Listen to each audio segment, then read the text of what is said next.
Bon, messieurs, là, bonjour. On va vous présenter des objets dans le temps. Alors, Philippe, les objets dans le temps qu'on va présenter aujourd'hui, c'est quoi? Eh bien, aujourd'hui, on parlera du couteau chien. Couteau chien qui était l'ustensile de cuisine des papas et des mamans, bien sûr, de l'époque, hein, pour tous travaux domestiques, que ce soit dans les champs ou à la maison pour préparer le repas.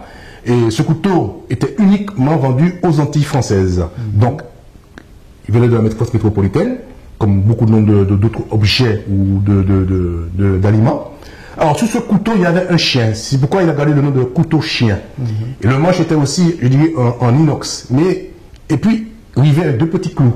Et ces clous mouillaient de temps en temps. Et quand le manche finissait par céder par rapport à des longs travaux et puis du travail qu'il exerçait pendant des années, le père ou le grand-père donnait une seconde vie à ces couteaux en mettant un bout de bois tout autour du manche et souvent mettait un pneu de caoutchouc de voiture ou de bicyclette et souvent aussi du fil qu'il tirait des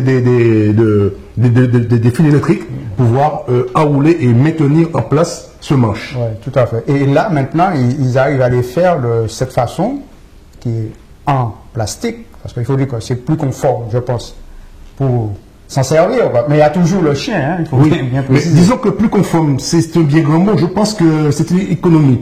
Alors, à l'époque, c'était plus compliqué de pouvoir fabriquer le manche avec de l'aluminium ou en inox, que maintenant le plastique c'est moulé, donc ça coûte beaucoup moins cher, et c'est pas pour ça que le couteau, je dis, a diminué de prix, parce qu'aujourd'hui il est aussi cher, et même plus cher qu'avant, alors qu'avant il était beaucoup plus solide.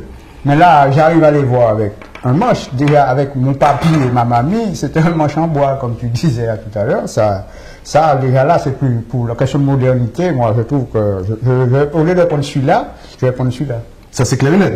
Et puis, il faut savoir que le couteau était inépuisable. Même quand il devenait usé complètement, il restait plus qu'une fine lame.